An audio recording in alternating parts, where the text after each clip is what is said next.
2024 has seen some epic LEGO Star Wars sets ranging from $10 to $500, so today I thought I'd rank 10 of the best LEGO Star Wars sets released in 2024. And before I get into my top 10 list, I'm going to start off with some honourable mentions, where first off we have Jedi Bob's Starfighter, then we have Ahsoka Tano's Jewel on Peridia, and also the Tantive 4 Hallway. All three of these sets are great sets in their own right and feature some great minifigures and play features, but unfortunately they didn't quite make it into my top 10 LEGO Star Wars sets of 2024.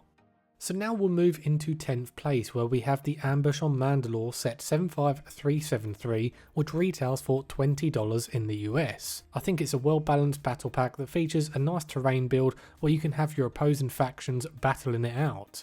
Speaking of which, the minifigures are absolutely fantastic. The Mandalorian warriors are very good, but it's the Imperial commando troopers that are just epic.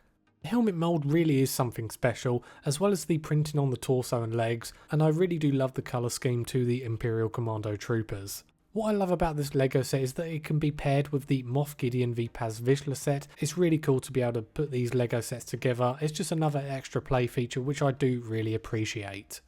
Moving on to 9th place, we have set 75375, the Millennium Falcon, and of course this is the mid-scale version of the iconic Star Wars spaceship, and even in its smaller scale it looks absolutely amazing. It is rather expensive, coming in at $85 for retail, but to be fair, there are so many great deals out there to be had for this LEGO set. I know I myself in the UK have seen this for as low as £50, which for a set as detailed as it is a great deal. And I must say that even for a mid-scale set, it is quite sizable and it has a very premium feel to it, and of course it looks fantastic on display. Moving on to 8th place is set 75389, the Darkfulcon. Now this set is a very different take on the classic Millennium Falcon ship, and I have to say it looks great, although that much black on a LEGO set always makes me think that this is going to get very dusty very quickly. But other than that, this set absolutely looks fantastic. The colour scheme is amazing, the black and red looks very menacing. And getting onto the minifigures in this set, there are some really out there choices such as Darth Jar Jar, Darth Rey, Beach Luke Skywalker to name a few. But I think quite easily the best thing about this LEGO set is the Redeemed Vader minifigure, basically a Jedi version of Darth Vader. He looks so awesome in his all white suit, really is one of the best minifigures of the year for sure. Moving on to 7th place is the Desert Skiff and Sarlacc Pit, set 75396. This LEGO set retails for $80, which I must say is pretty disgusting. This should be no more than $60, but there you go, that's the Star Wars tax for you at the moment. Price aside though, the LEGO set is really good. The Desert Skiff and Sarlacc builds are the best we've had thus far. The set has some good plate features, and it also looks very good on display next to this year's sail barge. As for the minifigures in this set, they are pretty good. We've got Boba Fett, Chewbacca, Han Solo, Luke Skywalker, Lando Calrissian in his skiff armour, and that brand new 25th anniversary 9 Num. And for me, the 9 Num minifigure is probably one of my favourite minifigures of this year.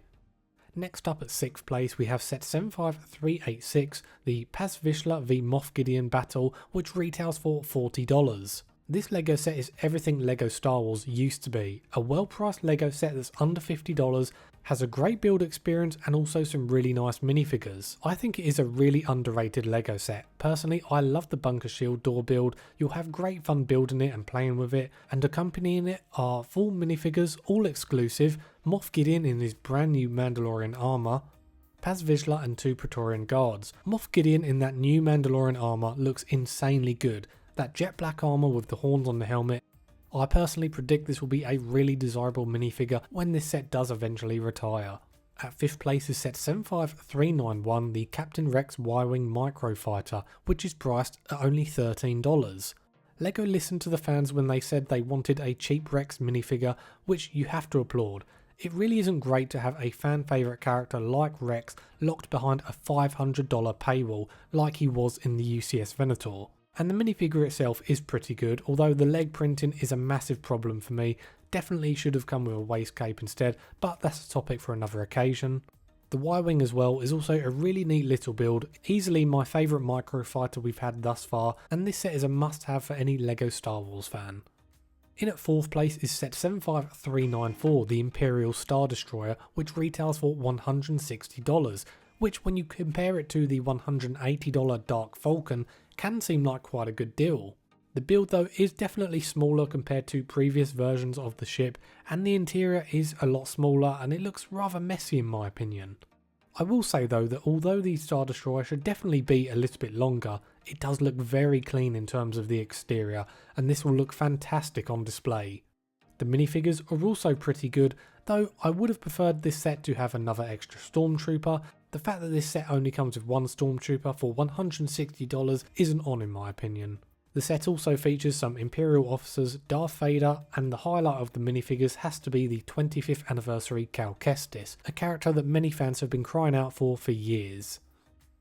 At third place is set 75379 R2D2, which retails for $100. Again, rather expensive for what you get, but there's a ton of deals out there for this LEGO set which make it a far more appealing offer. Price aside though, the build is fantastic. I had a great time building it myself, it looks great on display, and it has actually quite a premium feel to it. A great bonus to this LEGO set is the fact that it comes with the 25th anniversary Darth Malak minifigure, one of my favourite minifigures of the year by far. It really is so cool to get a character from the Star Wars EU. Moving on to second place is set 75397, Jabba's Sail Barge, which retails for a whopping $500. At that price it should have come with the Sarlacc Pit and Desert Skiff, but obviously LEGO wanted that to be its own set, which is fair enough, but in that case this set has to be $100 cheaper. $400 at most is what this set is worth.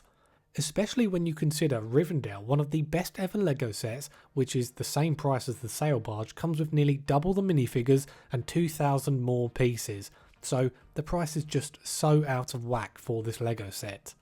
But putting the price to one side, the set itself is very good. The different sections in the barge are great, the upper deck has ample room for minifigures to be displayed, and the sail barge itself is very sizable, as it should be. The minifigures overall are pretty good, though the Slave Leia minifigure could have been a brilliant minifigure if not for those silly basketball shorts. Overall, this LEGO set will look amazing on display next to other UCS LEGO sets, but also if you have younger kids, they'll have a lot of fun playing with this LEGO set, especially when you pair it with the Desert Skiff set, though the two LEGO sets combined will cost you nearly $600. Yikes. And now moving on to first place, this set ticks just about every box for me, and that is set 75372, the Clone V's Battle Droid Battle Pack, which retails for $30. This set really is a crowd pleaser. It does exactly what it says on the tin. You've got 4 clones, 5 droid minifigures, it's the perfect army builder, it's great value for money even at $30, and it's just a ton of fun to play with. This set comes with an Octopara Tri-Droid, a Bark Speeder and a clone turret.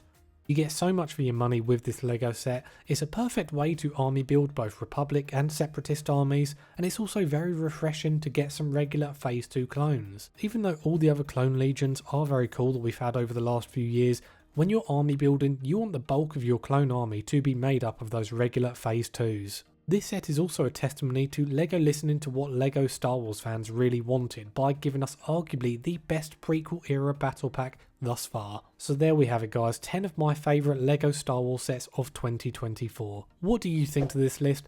Let me know down in the comments, and I'd love to know what your favourite set of 2024 is. If you've enjoyed this video, please leave a thumbs up and also subscribe for more LEGO content. Have a great day, and I'll see you on the next one.